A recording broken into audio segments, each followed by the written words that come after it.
नमस्कार मित्रों, इस ऑडियो में भूगोल से संबंधित विभिन्न परीक्षाओं में पूछे गए प्रश्न शामिल हैं। आप इस ऑडियो को ध्यानपूर्वक सुनिए। ये ऑडियो आपके लिए भूगोल से संबंधित विभिन्न परीक्षाओं के लिए उपयोगी साबित होगा। तो शुरू करते हैं।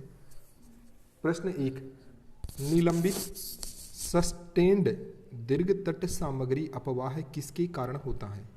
ए, दैनिक ज्वार भाटा, बी, वृहद ज्वार भाटा, सी, नियमित तरंगे जो तटों पर लंबवत रूप में पहुंचती है, डी, नियमित तरंगे जो तटों पर तिर्यक कोण पर पहुंचती है। तो आंसर होगा डी, नियमित तरंगे जो तटों पर तिर्यक कोण पर पहुंचती है। देखिए, तटों के किनारे निलंबित सामग्रियों का सतत प्रवाह है। तट पर तिर्यक रूप से पहुंचने वाले नियमित वेलांचली धाराओं लिटोरल करंट के कारण होता है। निम्नलिखित कथनों पर विचार कीजिए।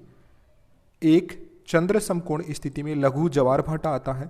2, चंद्र समकोण स्थिति के दौरान ज्वार भाटा उत्पन्न करने वाले बल एक दूसरे के पूरक होते हैं। उपरोक्त में से कौन से कथन सही है? तो इसमें केवल कथन एक सही है।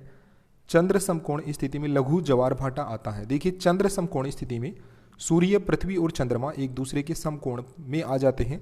फलस्वरूप सूर्य और चंद्रमा के ज्वार उत्पादक बल कार्य एक दूसरे के विपरीत कार्य करते हैं, जिससे सामान्य से भी नीचा ज्वार उत्पन्न होता है। इसे लघु ज्वार कहते हैं। अगला प्रश्न है, निम्नलिखित कथनों पर विचार कीजिए। 1, प्रत्येक 24 घंटे 52 मिनट पर दैनिक ज्वार भाटा आता है। 2, उथले जल में समुद्री तल के घर्षणी कर्ष के द्वारा ज्वारीय ऊर्जा क्षय होती है। उपरोक्त कथनों में से कौन सा सही है? तो इसमें दोनों कथन सही है कि प्रत्येक 24 घंटे 52 मिनट पर दैनिक ज्वार भाटा आता है और उथले जल में समुद्री तल के घर्षण कर्ष के द्वारा ज्वारीय ऊर्जा क्षय होती है। तो व्याख्या करें तो 24 घंटे के बजाय 24 घंटे 52 मिनट पर दैनिक ज्वार भाटा आने का कारण यह है कि जब पृथ्वी पश्चिम से पूर्व की ओर परिक्रमा करती है तो ज्वारीय केंद्र पूर्व से पश्चिम दिशा की ओर अग्रसरित हो जाता है।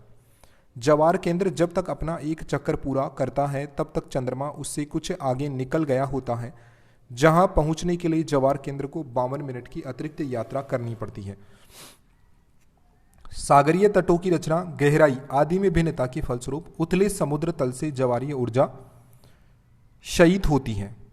अगला है, शीतोष्ण चक्रवात में जब केंद्र परिबद्ध अंतर्मुखी वायु परिसंचरण का अभिसारी प्रतिरूप हो जाता है तो पवन को क्या कहा जाता है? तो इसमें पवन ऊपर की ओर आरोही होकर बाहर फैलती है। पवन का क्या होता है? शीतोष्ण चक्रवात में पवन आरोही होकर बाहर की ओर फैलती है। पवन आरोही होकर बाहर की ओर फैलती है। देखिए, शीतोष्ण कटिबंधीय चक्रवात में पवनें परिधि से केंद्र की ओर चलती है। चक्रवात कोई सा भी हो, पवन परिधि से केंद्र की ओर ही चलेगी। केंद्र की ओर हवाओं के चलने के कारण वायु प्रणाली अभिसारी होती है, परंतु केंद्र पर हवाओं का समूह नहीं होता, वरन हवाएं ऊपर उठकर बाहर की ओर चलती रहती है, जिस कारण न्यून दाब बना रहता है। अगला, सूची फर्स्ट को सूची सेकंड से सुमेलित करना है तो आंसर मिलता है टेलीग्राफ पटार उत्तरी अटलांटिक महासागर में, कर्माडेक खाई दक्षिणी प्रशांत महासागर में, दक्षिणी सैंडविच खाई दक्षिणी अटलांटिक महासागर में, कार्लसबर्ग कटक अरब सागर के अंदर मिलता है। अगला है, निम्नलिखित कथनों पर विचार कीजिए। कथन 1, ग्लोबजेरिना निपंक अधिकतर उष्ण कटिबंधीय एवं शीतोष्ण कटिबंधीय महासागरों में पाया जाता है। कथन 2, रेडियोलेरियन निपंक मुख्यतः एक कैल्शियमी सिंधु पंख है। कथन 3, टाइटम निपंक अधिकतर अंटार्कटिका और उत्तरी प्रशांत के आसपास पाया जाता है। तो कौन से कथन सही है? इसमें 1 और 3 कथन सही है कि ग्लोबजेरिना निपंक अधिकतर उष्ण कटिबंधीय एवं शीतोष्ण कटिबंधीय महासागरों में पाया जाता है। डाइटम निपंक अधिकतर अंटार्कटिका और उत्तरी प्रशांत के आसपास पाया जाता है। देखिए, व्याख्या अगर देखें इसकी तो अगाध सागरीय पेल्जिक पदार्थ पंख के रूप में पाया जाता है, जिन्हें निपंक कहते हैं, ऊज कहते हैं। 2 प्रकार के होते हैं, एक तो चूना प्रधान ऊज और एक सिलिका प्रधान ऊज। अब देखिए, चूना प्रधान ऊज में टेरापोड और ग्लोबजेरिना ऊज आते हैं और सिलिका प्रधान ऊज में रेडियोलेरियन तथा डाइटम आते हैं। ग्लोबजेरिना का जमाव अटलांटिक महासागर के उच्च और शीतोष्ण भागों, हिंद महासागर के पूर्वी तथा पश्चिमी जलमग्न तट एवं पूर्वी प्रशांत महासागर में अत्यधिक मात्रा में पाया जाता है। डाइटम का जमाव अंटार्कटिका महाद्वीप के चारों ओर, दक्षिणी तथा उत्तरी प्रशांत महासागर, अलास्का से लेकर जापान तक अधिक मात्रा में पाया जाता है। अगला है उत्तरी अंध महासागरीय वर्ताकार गति के संदर्भ में निम्नलिखित में से कौन सा एक सही अनुक्रम है। देखिए वर्ताकार गति पूछी है इसने महासागरीय धाराओं की, और ये नॉर्थ अटलांटिक ओशन में पूछी है। ए कैरिबियन गल्फ स्ट्रीम उत्तरी अंध महासागरीय अपवाह है कैनेरीज। बी उत्तरी अंध महासागरीय अपवाह है Gulf Stream Canaries Caribbean. C Caribbean उत्तरी अंध महासागरीय अपवाह Gulf Stream Canaries. D Canaries Gulf Stream उत्तरी अंध महासागरीय अपवाह कैरेबियन। तो देखिए इसमें ऑप्शन ए सही है। उत्तरी अटलांटिक की धाराओं का अगर सही वृत्तीय अनुक्रम देखें तो ए कैरेबियन, फिर गल्फ स्ट्रीम, फिर नॉर्थ अटलांटिक ड्रिफ्ट और फिर कैनेरीज। इसमें जितनी भी धाराएं होती हैं उनका क्रम इस तरह से होता है। उत्तरी अटलांटिक महासागर में उत्तरी विषुवतरेखीय धारा, फिर कैरेबियन धारा, फिर गल्फ स्ट्रीम धारा, फिर नॉर्थ अटलांटिक ड्रिफ्ट उत्तरी अटलांटिक प्रवाह, फिर कनारी धारा और फिर उत्तरी विषुवतीय धारा फिर से आ जाती है। निम्नलिखित कथनों पर विचार कीजिए। एल नीनो की उपस्थिति विषुवतीय पूर्वी प्रशांत महासागर पर उष्ण समुद्री सतह तापमान बनाती है। 2 उष्ण कटिबंधीय प्रशांत महासागर के तटीय क्षेत्रों में एल नीनो घटनाओं के कारण जेट स्ट्रीम का प्रतिरूप अनियमित होकर मौसमी असंगतियां उत्पन्न करता है। कौन से कथन सही? दोनों सही है कि एल नीनो की उपस्थिति अगर होती है तो विषुवतीय पूर्वी प्रशांत महासागर पर उष्ण समुद्री सतह तापमान बनाती है, और उष्ण कटिबंधीय प्रशांत महासागर के तटीय क्षेत्रों में एल नीनो घटनाओं के कारण जेट स्ट्रीम का प्रतिरूप अनियमित होकर मौसमी असंगतियां उत्पन्न करता है। देखिए यहाँ पे कभी कभी भूमध्य रेखीय प्रतिधारा की धुरी अपनी औसत स्थिति से जो भूमध्य रेखा के उत्तर मानी जाती है दक्षिण की ओर विस्थापित हो जाती है। इसके फलस्वरूप इक्वेडोर के तट के समीप प्रवाहित होने वाला उष्ण एवं खारा जल भूमध्य रेखा के दक्षिण आकर उत्तर की ओर प्रवाहित होने वाली पेरू की ठंडी धारा हमबोल्ट धारा से मिल जाता है। दक्षिण की ओर प्रवाहित होने वाली इस धारा को एल नीनो कहते हैं, जिससे वैश्विक मौसम तंत्र व्यापक रूप से प्रभावित होता है। मीनिंग जो वैश्विक मौसम तंत्र जिस धारा से प्रभावित होता है वो धारा होती है एल नीनो। वो धारा होती है एल नीनो। जब जल भूमध्य रेखा के दक्षिण में आकर उत्तर की ओर प्रवाहित होने वाली पेरू की ठंडी धारा, जैसे हमबोल्ट धारा भी कहते हैं, उससे मिल जाता है, तो दक्षिण की ओर प्रवाहित होने वाली इस धारा को एल नीनो कहते हैं। ठीक है, तो अगला प्रश्न है निम्नलिखित में से कौन द्वितीयक प्रदूषक है? A benzene, B nitrogen oxide, C ozone और डी सल्फर डाइऑक्साइड। तो ओजोन इसमें द्वितीयक प्रदूषक है। देखिए प्राथमिक वायु प्रदूषक स्रोत ऐसे होते हैं जो सीधे वायुमंडल में मिल जाते हैं। द्वितीयक वायु प्रदूषक प्राथमिक वायु प्रदूषक और वायुमंडल के अन्य तत्वों के बीच आए हुए अभिक्रिया के फलस्वरूप बनते हैं, जैसे सल्फर डाइऑक्साइड N2O, ये प्राथमिक प्रदूषक होते हैं, जबकि ओजोन द्वितीयक प्रदूषक है।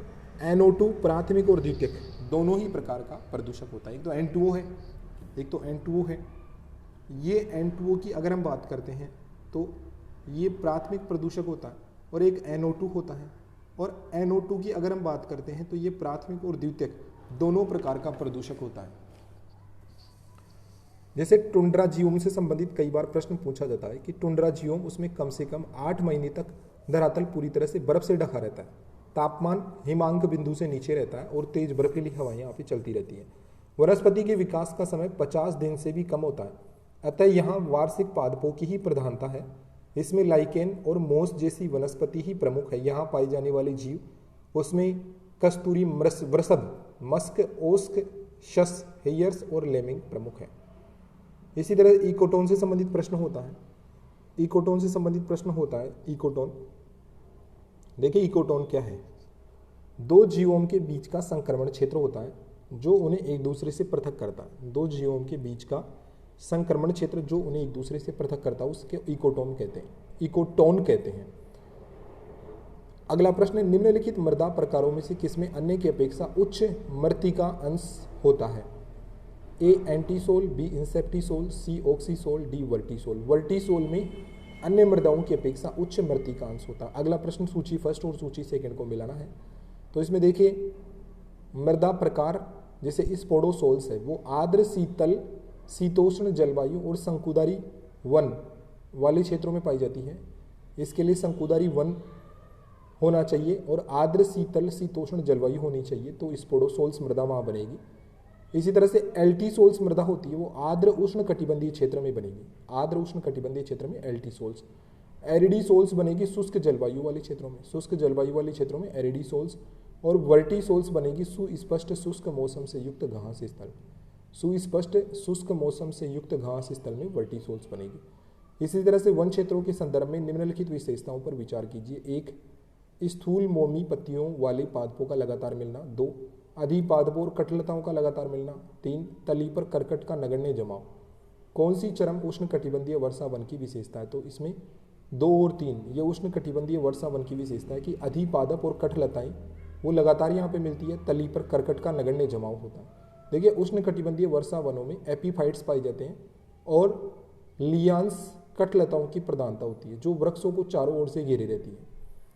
थिक वैक्स स्थूल मोमी पत्तियों वाले पादप शुष्क और अर्ध शुष्क प्रदेशों की विशेषता है।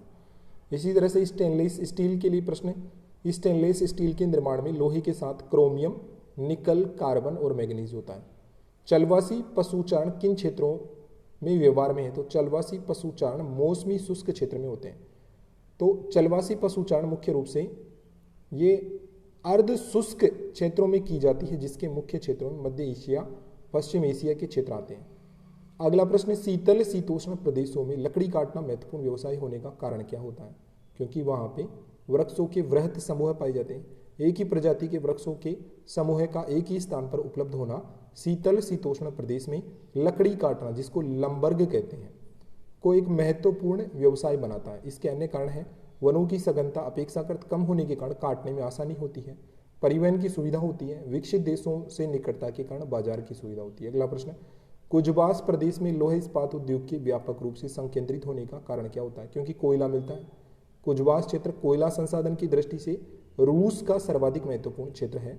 यहाँ उच्च कोटि के बिटुमिनस कोयला मिलने के कारण यूराल क्षेत्र से प्राप्त लौह अयस्क के कारण लोह इस्पात उद्योग का विकास हुआ, परंतु वर्तमान में इसे लौह अयस्क निकटवर्ती गोरनाया सोरिया की खानों से प्राप्त होता। अगला प्रश्न, नगर संरचना के संकेंद्रित जोन मॉडल में 5th जोन किसे निर्दिष्ट करता है? तो 5th जोन निर्दिष्ट करता अभिगमन को।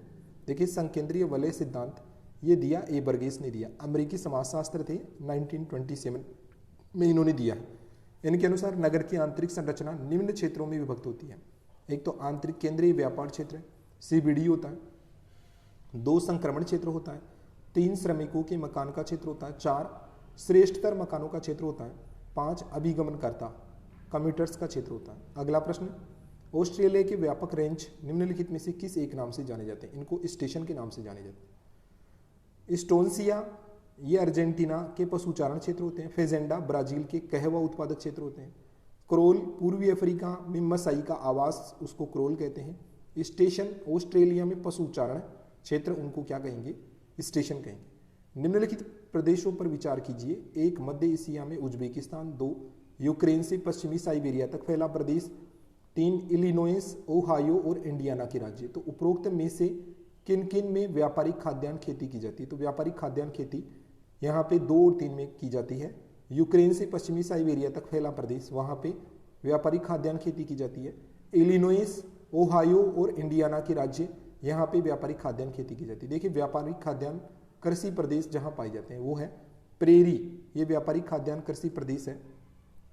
प्रेरी व्यापारिक खाद्यान्न कृषि प्रदेश होता है जो कि USA और कनाडा में है।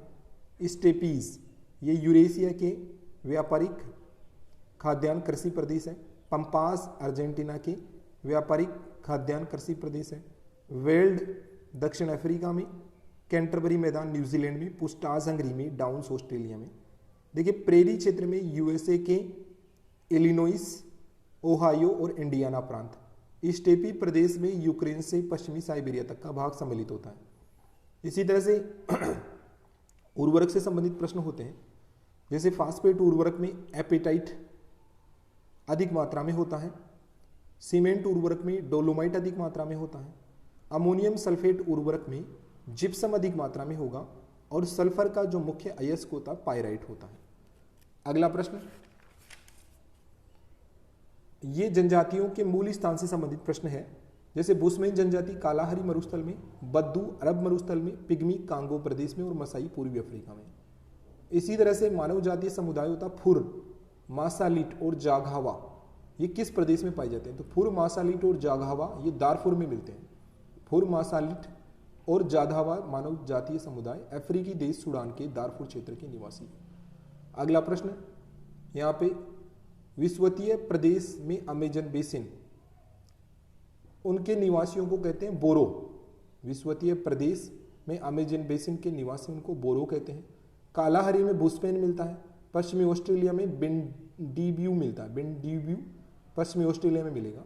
कनाडा और ग्रीनलैंड के टुंड्रा प्रदेश में एस्किमो पाया जाएगा। यूरोपीय टुंड्रा प्रदेश में लेप्स मिलेगा और मध्य एशिया में किर्गिज मिलेगा।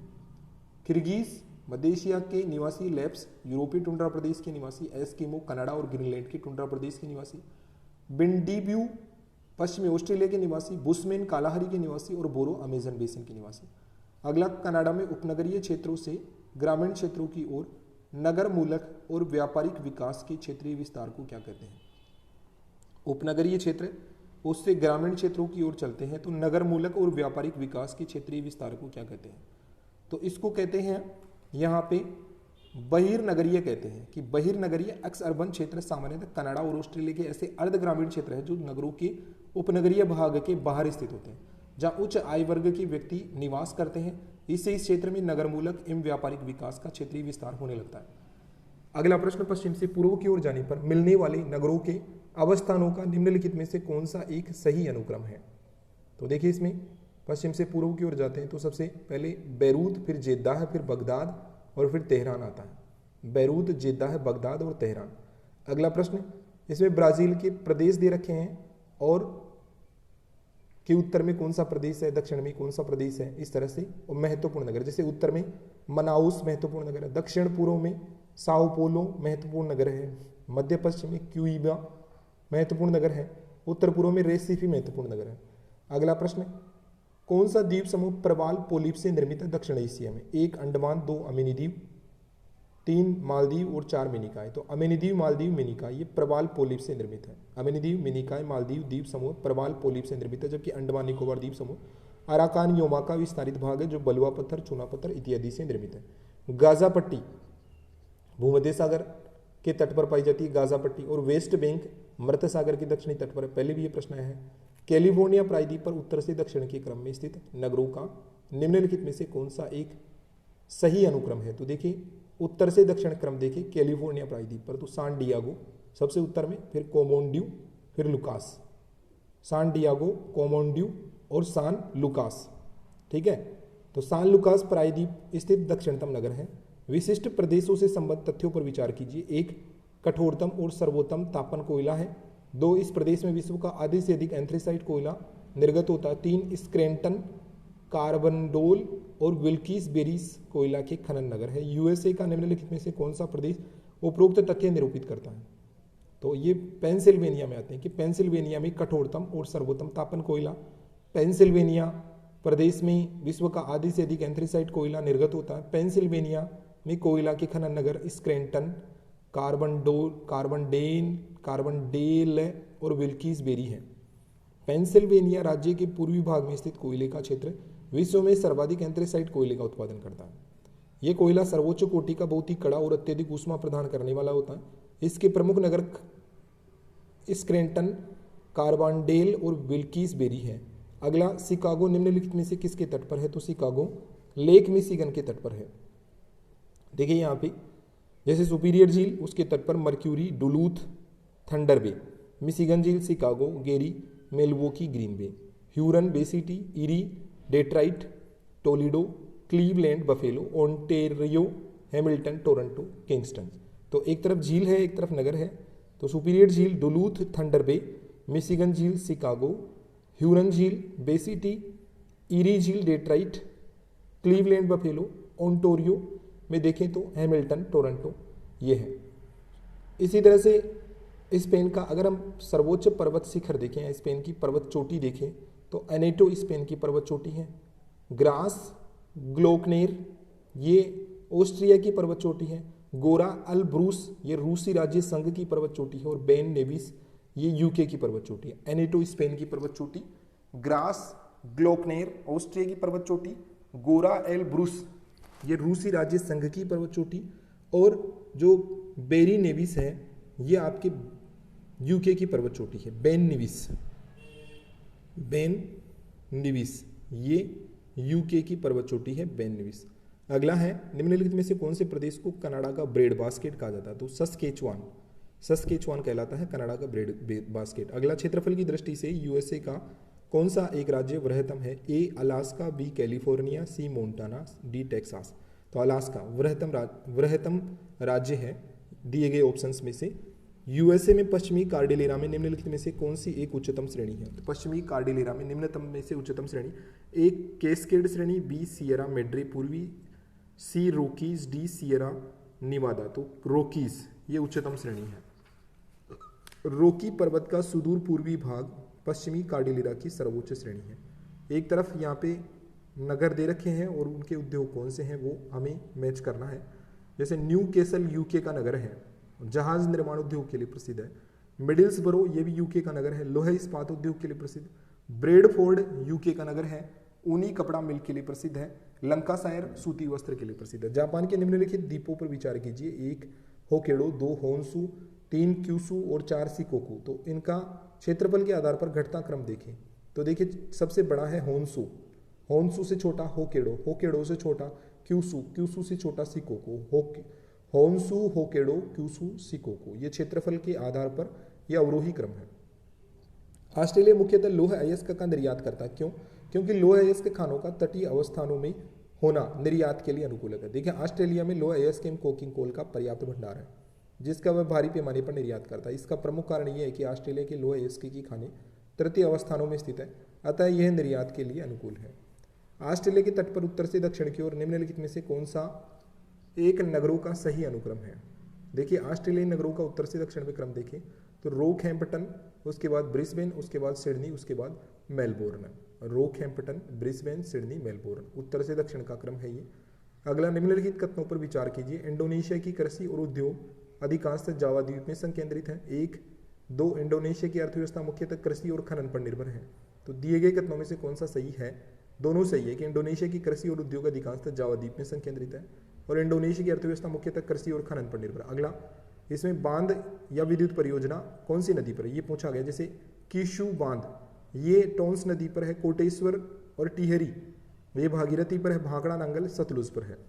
अगला प्रश्न, बहुप्रयोजी परियोजनाओं के संदर्भ में निम्नलिखित कथनों पर विचार कीजिए। मीनिंग बहुउद्देशीय नदी घाटी परियोजना संबंधित प्रश्न है कि मचकुंड परियोजना आंध्र प्रदेश और छत्तीसगढ़ राज्यों का संयुक्त उद्यम है।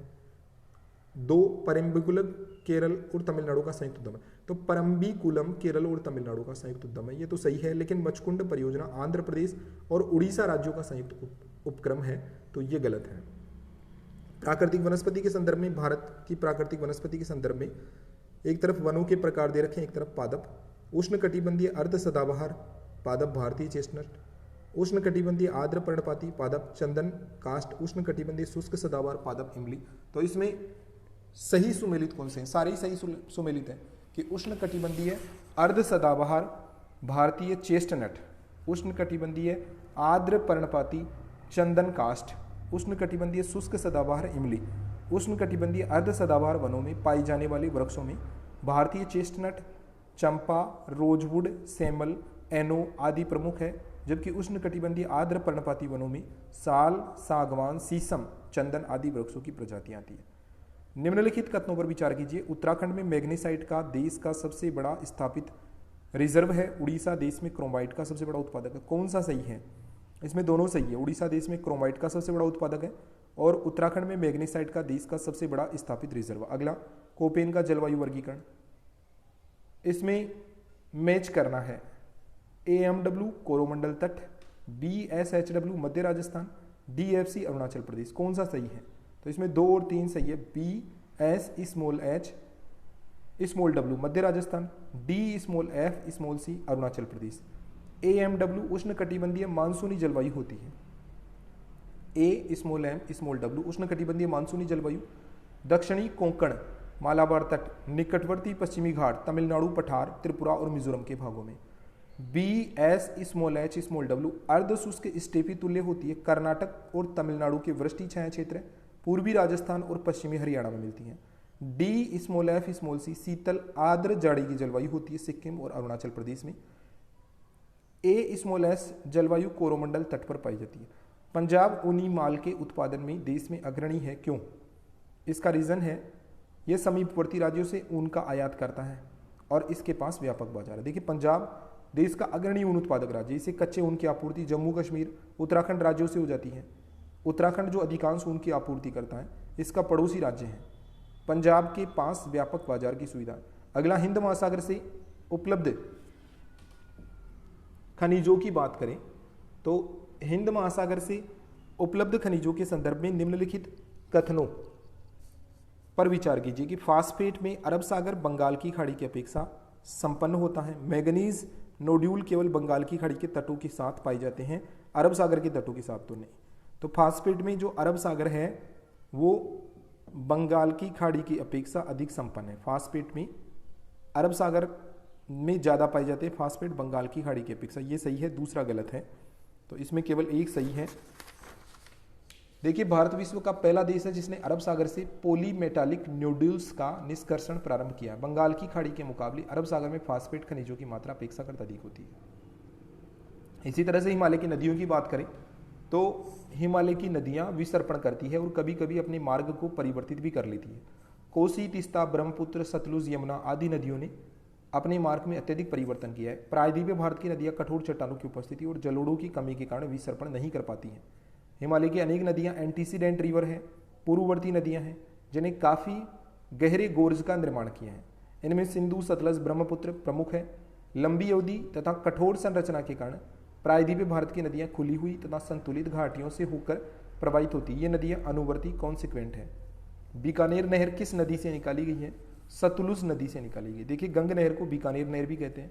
सन 1928 में हुसैनी वाला फिरोजपुर पंजाब के समीप सतलुज नदी पर किया गया था। कुल लंबाई 1280 किलोमीटर है। पंजाब डिवीजन की लगभग 15 लाख हेक्टेयर भूमि की सिंचाई की जाती है। अगला, बीकानेर डिवीजन की लगभग 15 लाख हेक्टेयर भूमि की सिंचाई की जाती है। अगला, निम्नलिखित युग्मों पर विचार कीजिए। एक तरफ हिमनद है, एक तरफ अवस्थित है, तो आंसर होता है इसका मिलाम हिमनद, नंदा देवी, सोनापानी हिमनद, लाहौल स्पीति, सियाचिन हिमनद, नुब्रा घाटी। अगला, निम्नलिखित कथनों पर विचार कीजिए।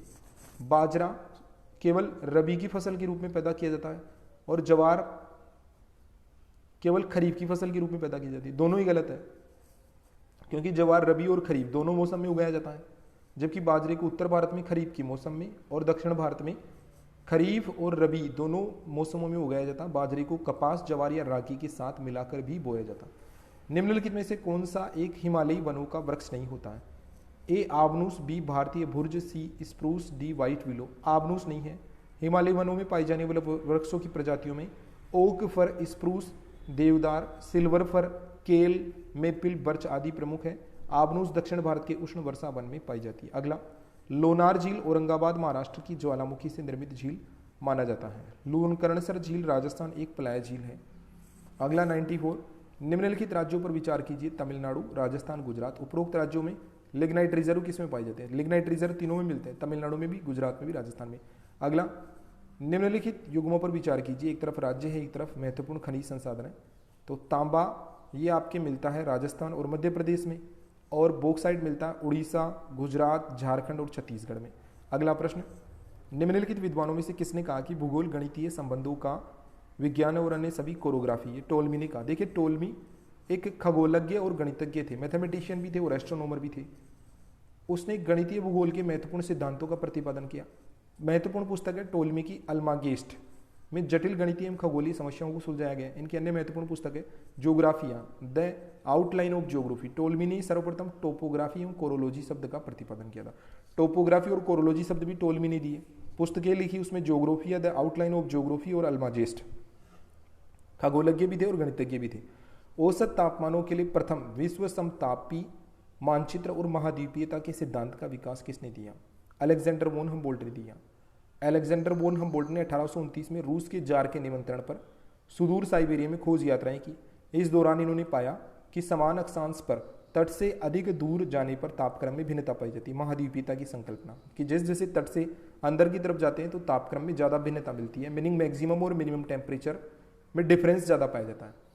इस खोज यात्रा के फलस्वरूप समताप रेखाओं को प्रदर्शित करने वाला प्रथम मानचित्र तैयार किया गया। अगला प्रश्न, जैसे मानव भूगोल के संस्थापक विडाल डी ला ब्लास है, तो विडाल डी ला ब्लास संस्थापक, फाउंडर ऑफ ह्यूमन ज्योग्राफी, ने मानव प्रकृति संबंधों की व्याख्या करने के लिए जेनरे डी वोई की संकल्पना का प्रतिपादन किया। जेनरे डी वाई की संकल्पना दी विडाल डी लाप्लास ने मानव और प्रकृति के संबंधों की व्याख्या करने के लिए।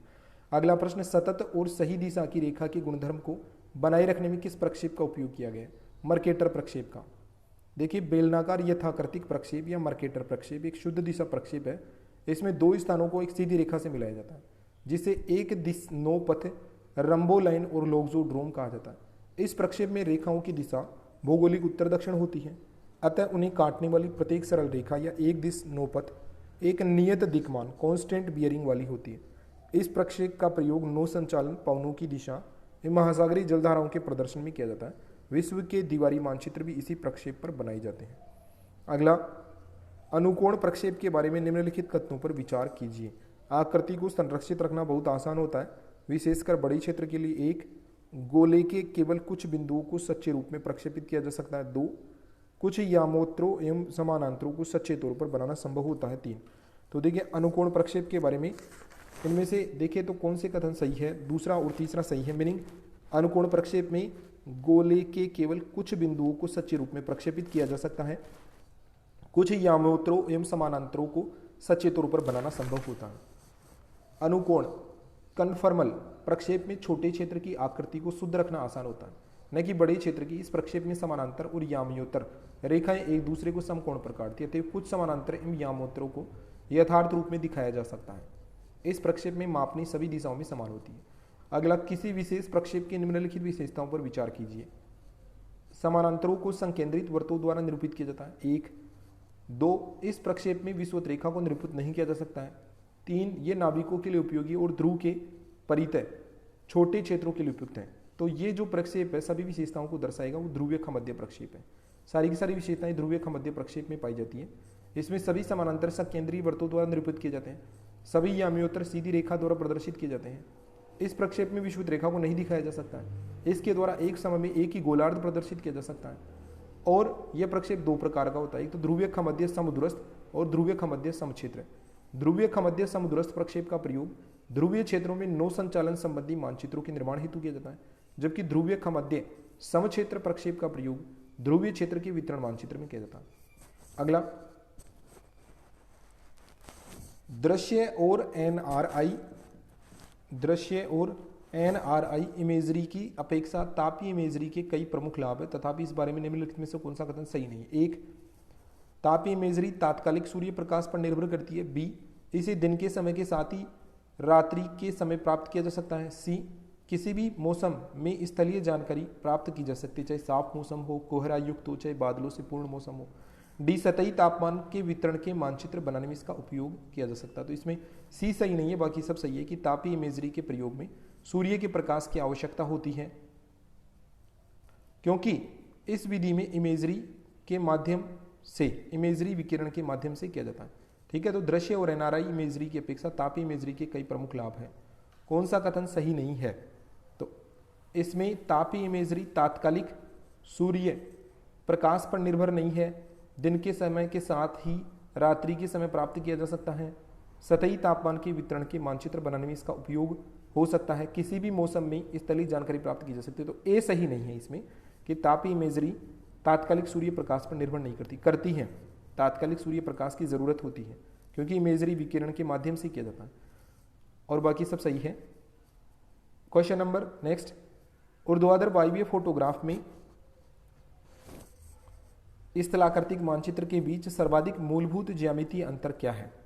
देखिए, वायवीय फोटोग्राफ में अनेक वस्तुओं में छुपी होती है, अनेक वस्तुएं छायाओं में छुपी होती है, जबकि मानचित्रों पर छायाओं में कोई वस्तु छुपी हुई नहीं होती है।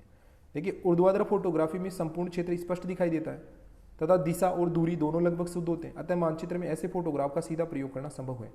इन फोटो चित्रों की मुख्य समस्या यह है कि श्वेत श्याम ब्लैक एंड व्हाइट होने के कारण एवं चित्र के ऊर्ध्वाधर होने के कारण सभी विवरण अपनी उच्चावच रिलीफ खोकर एकदम सपाट दिखते हैं, जिससे इनकी व्याख्या कठिन हो जाती है।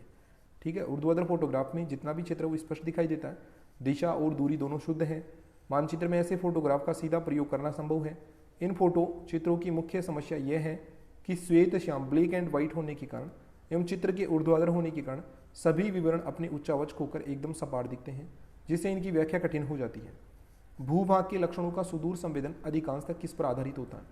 तो ये आधारित होता है भूभागीय लक्षणों के उत्सर्जक का गुणधर्म पर आधारित होता है। देखिए सामान्यतः सुदूर संवेदन में भूभागीय लक्षणों को ग्रहण करने में इन लक्षणों से होने वाले उत्सर्जन का प्रयोग किया जाता है। वायवीय फोटोग्राफी में परावर्तन का प्रयोग किया जाता है। नो संचालन अपने साथ एक मर्केटर चार्ट और एक नोमोनिक चार्ट दोनों क्या निर्धारित करने के लिए ले जाते हैं? देखिए मर्केटर द्वारा रंभ लाइन को और नोमोनिक द्वारा लघुत्तम मार्ग को। नो संचालन में केंद्रक या नोमोनिक तिर्यक खमध्य प्रक्षेप का प्रयोग मर्केटर प्रक्षेप के साथ किया जाता है, क्योंकि नोमोनिक प्रक्षेप से लघुत्तम मार्ग तथा मर्केटर प्रक्षेप से रंभ लाइन के निर्धारण में सहायता मिलती है। अगला, तापीय या थर्मल इमेजरी के संदर्भ में निम्नलिखित में से कौन सा कथन सही नहीं है? तो देखिए तापीय या थर्मल इमेजरी की बात करें तो शीतल वस्तुओं की तुलना में गर्म वस्तुएं अधिक अवरक्त विकिरण उत्सर्जित करती है, सही है ये। शीतल वस्तुओं की तुलना में गर्म वस्तुएं हल्की प्रतीत होती है, ये भी सही है। बिंब में ऊष्मा प्रतिरूपों के निर्धारण में उत्सर्जका का अंतर महत्वपूर्ण होता है, ये भी सही है। कोई वस्तु जिसका तापमान शून्य के से भी नीचे हो उसे दिन और रात्रि में प्रतिबिंबित किया जा सकता है, ये गलत है।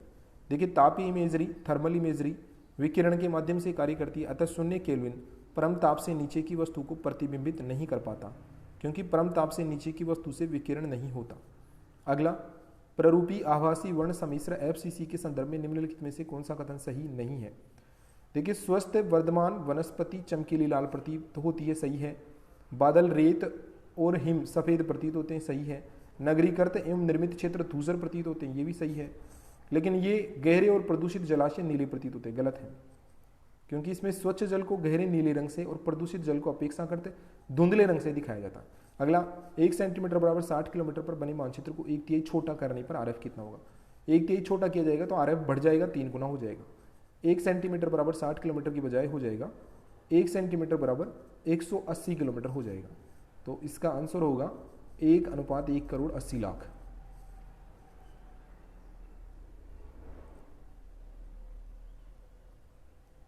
अगला प्रश्न, निम्नलिखित कथनों पर विचार कीजिए।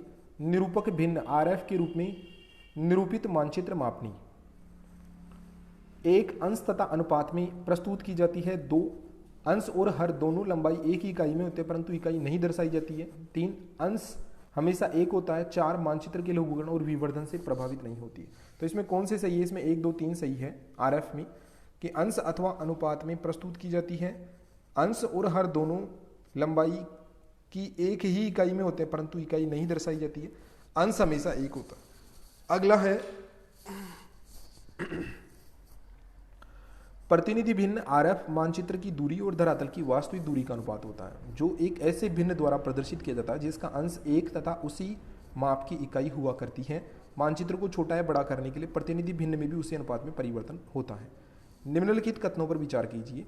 थीमेटिक मानचित्र विशिष्ट प्रयोजन मानचित्र है, भौगोलिक संबंधों को बताता है, अध्ययन की एक विषय वस्तु अथवा बहु विषय वस्तुओं को दर्शाता है, क्षेत्र की सतही विशेषताओं को चित्रित करता। कौन सा सही है?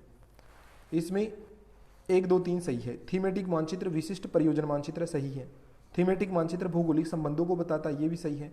थीमेटिक मानचित्र अध्ययन की एक विषय वस्तु तथा बहु विषय वस्तुओं को दर्शाता है। देखिए विषयक मानचित्र विशिष्ट सूचनाओं को चित्रित करने वाले मानचित्र होते हैं। इनमें वैसी सूचनाओं को महत्व नहीं दिया जाता है जो मूल विषय के लिए अप्रासंगिक हो। इसमें भौगोलिक संबंधों को भी दर्शाया जाता है, परंतु मुख्य रूप से यह अपने विषय पर ही केंद्रित रहता है। यह बहुविषयक होता है। थीमेटिक मानचित्र के द्वारा मुख्यतः जनसंख्या घनत्व, कृषि प्रारूप वितरण इत्यादि को दिखाया जाता है। अगला, मापनी के निम्नलिखित प्रकारों में किसका उपयोग थियोडोलाइट, सेक्सटेंट और प्लेनीमीटर जैसे परिशुद्धता उपकरणों में किया जाता है? तो वर्नियर, थियोडोलाइट, सेक्सटेंट और प्लेनीमीटर की तरह वर्नियर मापनी का प्रयोग भी परिशुद्ध मापनी के लिए किया जाता है। वर्नियर मापनी में 2 मापनियां होती है, बड़ी मापनी को प्राथमिक, छोटी मापनी को वर्नियर मापनी। वर्नियर मापनी मुख्य मापनी से इस प्रकार जुड़ी होती है कि वर्नियर मापनी के अंशांकित किनारे को मुख्य मापनी के अंशांकित किनारे के सहारे आवश्यकता अनुसार इधर उधर खिसकाया जा सकता है। अगला, त्रिभुजीय आरेख के संदर्भ में निम्नलिखित में से कौन सा एक कथन सही नहीं है? तो देखिए इसमें ए, यह 3 अंतर संबंधित घटकों को ग्राफ के तीनों अक्षों पर दर्शाता है। बी, प्रत्येक मापनी मूल्य को संपूर्ण के प्रतिशत अथवा अंश के रूप में प्रदर्शित करता है। सी, ग्राफ से प्रत्येक घटक का यथार्थ मूल्य और तीनों घटकों के कुल मूल्य को पढ़ा जा सकता है। डी, प्रकीर्ण आलेख केवल मूल्यों के विघटकीय संयोजन को निरूपित करता है, ये गलत है, बाकी सब सही है। कि त्रिभुजीय आरेख समबाहु त्रिभुज के आकार का होता है। इसमें सभी घटकों के मान प्रतिशत में दिए जाते हैं। आरेख में प्रत्येक संख्या के 3 घटकों के प्रतिशत मूल्य को किसी एक बिंदु के द्वारा प्रदर्शित किया जाता है। इस त्रिभुज का प्रत्येक कोना एक घटक की मापनी के 0 को तथा दूसरे घटक की मापनी के 100 को प्रदर्शित करता है। इससे प्रत्येक घटक का यथार्थ मूल्य तथा तीनों घटकों के कुल मूल्य को पढ़ा जाना संभव हो पाता है। लोरेंज वक्र के संदर्भ में निम्नलिखित में से कौन सी विशेषता सही नहीं है? देखिए, एक ग्राफ में विकर्ण रेखा कोई समपृथक्कन इंगित नहीं करती है। बी, विकर्ण रेखा से समपृथक्कन रेखा की दूरी समपृथक्कन की कोटि को इंगित करती है। सी, इसका उपयोग दो चरों के बंटन की समानताओं के मापने में होता है। डी, सूचकांक प्रत्येक निरूपित चर के लिए 0 से 100 के बीच परिवर्ती होते हैं। तो इसमें सही नहीं है में तो इसका उपयोग दो चरों के बंटन की समानताओं के मापने में होता है, ये गलत है। बाकी लोरेंज वक्र में देखें तो ग्राफ में विकर्ण रेखा कोई, किसकी बात कर रहे हैं यहाँ पे? लोरेंज वक्र की बात कर रहे हैं। तो लोरेंज वक्र में अगर देखा जाए तो ग्राफ में विकर्ण रेखा कोई समपृथक्कन इंगित नहीं करती है। विकर्ण रेखा से समपृथक्कन रेखा की दूरी समपृथक्कन की कोटि को इंगित करती है। सूचकांक प्रत्येक निरूपित चर के लिए 0 से 100 के बीच परिवर्ती होते हैं। देखिए, लोरेंज वक्र गणितीय वक्र है जिसका उपयोग ये बताने के लिए किया जाता है कि एक दिए गए आंकड़े का विवरण समरूप वितरण से कितना विषम है। ठीक है, अगला, कौन सा मानचित्र प्रक्षेप सरल नियमित ग्राफ पेपर के समीपतम होता है? सरल बेलनाकार प्रक्षेप। सरल बेलनाकार प्रक्षेप नियमित ग्राफ पेपर के समीपस्थ होता है। अगला, निश्चित मापनी पर खींचे गए और निश्चित सिद्धांतों पर आधारित परस्पर प्रतिच्छेदन करने वाली समानांतर और याम्योत्तर रेखाओं के जाल को क्या कहते हैं? रेखा जाल कहते हैं, ग्रेटिक्यूल कहते हैं। प्रकाश या ज्यामितीय विधि द्वारा निश्चित मापनी एवं सिद्धांतों पर खींचे गए जाल या भूग्रिड को मानचित्र प्रक्षेप कहा जाता है। इसे ग्रेटिक्यूल, नेट या मेस के नाम से भी जाना जाता है। बहुशंकुक प्रक्षेप के गुणधर्म के बारे में निम्नलिखित में से कौन सा एक सही नहीं है? देखिए, ये जितने अक्षांश वृत्त हो उतने खोखले शंकुओं के अतिव्यापन को निरूपित करता सही है। सभी शंकु अक्षांशों के संगत समानांतरों के अनुदिश गोले के स्पर्शी होते हैं, सही है। ये न तो अनुकोण है और न ही समक्षेत्र प्रक्षेप है, ये भी सही है। तो इसमें देखिए कि बहुशंकक प्रक्षेप के गुणधर्म में एक गलत है कि अक्षांशों के वृत्त संकेंद्रीय वृत्त होते हैं। बहुशंकक प्रक्षेप संशोधित शंकु प्रक्षेप होता है जिसमें प्रत्येक अक्षांश वृत्त एक मानक अक्षांश होता है। सभी अक्षांश वृत्त एन संकेंद्रीय चाप होते हैं। केंद्रीय देशांतर रेखा सीधी होती है, अन्य देशांतर रेखाएं वक्राकार होती है। यह प्रक्षेप न तो यथाकृतिक है और न ही समक्षेत्र है। यह कम क्षेत्रफल वाले छोटे देशों के लिए उपयुक्त होता है। निम्नलिखित में से कौन सा एक तुल्यकाली उपग्रह है? तो तुल्यकाली उपग्रह होता है इनसेट। तुल्यकाली उपग्रह पृथ्वी की परिक्रमा 24 घंटे में संपन्न करते हैं, इस कारण स्थिर होते हैं। ऊंचाई 36,000 किलोमीटर होती है।